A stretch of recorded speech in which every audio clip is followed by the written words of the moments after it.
It seems the days of iPhone iteration are over, as Apple is reportedly planning to redo the visuals of its iPhones every year. Google seems to be preparing for its Pixel 10, as the marketing materials have already begun. Samsung's Galaxy Watch 8 Classic continues to emerge as a far better looking watch than we were expecting. Apple has already decided to accelerate its efforts at smart glasses because clearly its competition has advanced. And yes, it seems there's no way around a Galaxy Z Flip7 that won't necessarily be what we want. I'm Jaime Rivera, and let's begin this week with these 5 interesting topics. This is Tech Briefing powered by MediaTek. Apple is clearly accelerating its efforts at a smart glasses project, and listen, I don't blame them. If you thought the Meta Ray-Ban glasses were cool, trust me, you've seen nothing yet. Those Android XR glasses that I tested at Google I/O can only be described as surreal. And well, according to Bloomberg, Apple is geared up for a large-scale prototype production later this year. These glasses will include cameras, microphones, and speakers, enabling features like Siri integration, phone calls, music playback, turn-by-turn navigation, and live translation. Internally, the product is being developed by Apple's Vision Products Group, the same team that was behind the Vision Pro. While Apple aims to deliver a higher-end alternative to Meta's offerings, there's concern that the company's lag in AI development could affect the glasses' capabilities. Currently, smart glasses from Meta and Android benefit from more advanced AI platforms like Llama and Gemini that are built in-house by each company, whereas Apple still relies on third-party solutions like Google Lens and OpenAI for real-world analysis. We'll see what Apple ends up launching at WWDC, because I seriously think the company can't continue to push its software releases until the fall. I'm curious to know what you think about this in the comments. Now let's switch to Samsung, as the Galaxy Z Fold7 and Z Flip7 are just around the corner. We expect its latest batch of foldables in the next couple of months, but there has been some uncertainty around them, and particularly over the Galaxy Z Flip7 and how it'll be powered. If you remember, we've been covering potential claims of a Samsung Exynos 2500 doing the legwork instead of the Snapdragon 8 Elite for Galaxy. Thing is, this might just be the case, and there seems to be a story behind it. Originally, this chip was intended for the Galaxy S25 lineup, but we did cover how it was sidelined due to yield issues, though that seems to have been addressed, sadly. According to a new report, the Exynos 2500 will power the Z Flip7 in most regions, though, including India, Korea, marking its first time an Exynos chip is featured on foldable Samsung devices.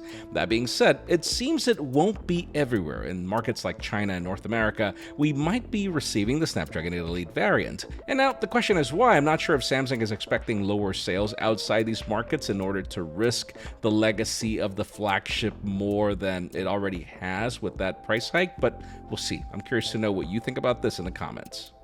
And speaking of Samsung, that's not the only batch of products we're expecting soon. It seems the company is planning to make a major wave at its Galaxy Unpacked, and particularly with its wearables. We've recently covered some possible leaked designs, but this time we got CAD renders and specifications, and listen, if they're accurate, we're talking about a bold new chapter in how the company approaches smartwatches. Obviously, the most standout feature is the return of the iconic rotating bezel. I genuinely have no clue why it was ditched with the Ultra, but this new classic variant that borrows from the Ultra's design elevates it with added visual refinements and this rotating form of interaction that a lot of people praise. Also notable is the 3-button layout, complete with a crown-style middle button, which, listen, I honestly would have preferred over the rotating bezel, but hey, at least it still brings the premium and rugged aesthetic we've praised from the Ultra. And listen, I know purists are not happy with the scrocal chassis design, but I actually like it. It was about time that we found some uniqueness at a time when others are doing either squared or round. I'm curious to know how you'd prefer the watch to look in the comments, or if you like what you see right now. Now let's switch to Google, as the company is already preparing hard for its next Pixels. Actually, the company is so ready that the Pixel 10 Pro, or hey, possibly the Pixel 10 Pro XL, was recently spotted during the filming of a commercial on a beach in Vancouver. Someone on site even caught a glimpse of the storyboard, revealing that Google will introduce a new AI-powered camera feature called Google Add Me. This tool allows users to insert people into a photo after they've been taken, ideal for group shots where the photographer wants to be added in the final image, or for whenever Sam Altman and Johnny Ive want to take a joint photo that looks like a better Photoshop job. I know, that was interesting. Anyways, the phone's design remains familiar, featuring a black oval camera island with a large bump for the cameras and an LED flash. The spotted device appears in blue, and new leaks suggest color options will include obsidian, blue iris, which is purple, and limoncello, which is sort of yellow, for the base model, with more choices for the Pro versions, though we expect those to be a little more stale. Maybe the bigger story is the possible Tensor G5 chip that will be powering these new phones, and now reportedly being manufactured by TSMC. We've been waiting for this good Tensor chip since the inception of the Pixel 6 series, and we hear that this could actually be a 5-year deal with TSMC, which genuinely benefits Google more than the latter. We're expecting a possible launch in August, so stay tuned and let me know what you think about these leaks in the comments. Now, before we get to the hottest news, let me tell you about today's sponsor, MediaTek. I'm not the only one that's going to tell you that the Vivo X200 Pro continues to be one of the best smartphone cameras in the market. It's been more than 6 months since it launched, and the amount of phones that can match it remain limited. Surely its crazy optics are part of the story, but all the processing legwork is thanks to MediaTek's Dimensity 9400. MediaTek's all-bit core architecture is fully capable of the new wave of agentic AI, it does ray-traced mobile games, it brings all the leading wireless technologies to keep you connected, and best of all, its ISP delivers some of the best photos that we've seen from a phone at any price range. Thank you, MediaTek, for sponsoring this video.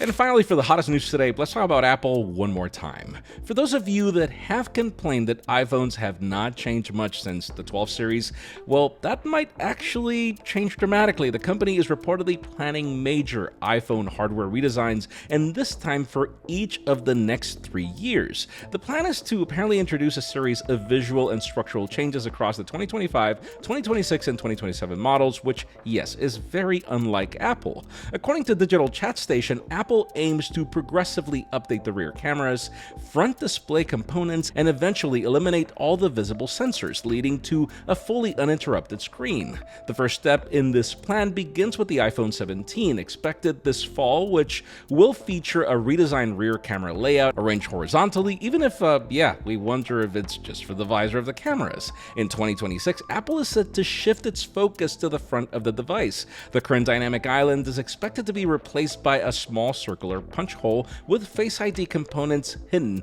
under the display. Now, for 2027, with that 20th anniversary iPhone, Apple will reportedly aim to deliver a completely uninterrupted full-screen iPhone.